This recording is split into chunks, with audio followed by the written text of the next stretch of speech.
Number 3. Though it appears to many, though, as if slavery has ended, it is at least cloaked adequately enough for many to not recognize it in its various forms that still exist. Instead of black men having to avert their eyes when encountering whites, or I should say black people, or black people accepting second-class citizenship, they now just have to hide any hint of confidence and self-respect when encountering society's badge-wearing, gun-packing guardians. While for the most part, far too many others have no clue of the privilege afforded them when they can be clueless about ever having to defer to anyone racially.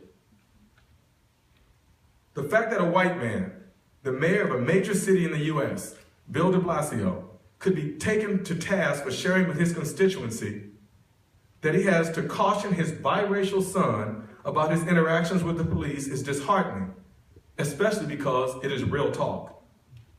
With my dad absent from my life during my youth and then murdered when I was 15, I got that talk from my mom. My children have begun receiving that talk quite some time prior to the recent onslaught of public actions, public killings, and statements like no indictments.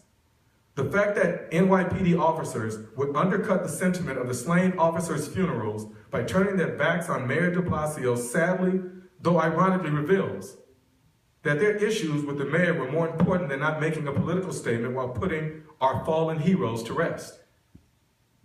Police Commissioner Bill Bratton later stated at the funeral of one of our fallen heroes, this, and I quote, "We don't see each other. Wouldn't seeing each other be the ultimate honor to the slain officers?" End quote. If there is a theme to this talk that I'm flattered and honored to give today, it is just that. We do not see each other. French-Canadian researcher Dr. Helene Fournier said, "It's even worse. We don't hear each other." Both points combined are undeniable. We have clouded vision when it comes to others, and sadly, we are practically blind when it comes to the other. And yes, we are horrendously poor listeners.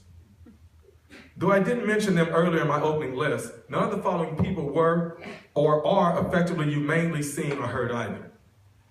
Brandon Teena, killed because he dared to live the reality he felt inside him, popularized in the film Boys Don't Cry. Matthew Shepard, killed because he dared to live, dared to date, dared to love differently. Any person in a wheelchair in terms of our non-wheelchair bound privileges.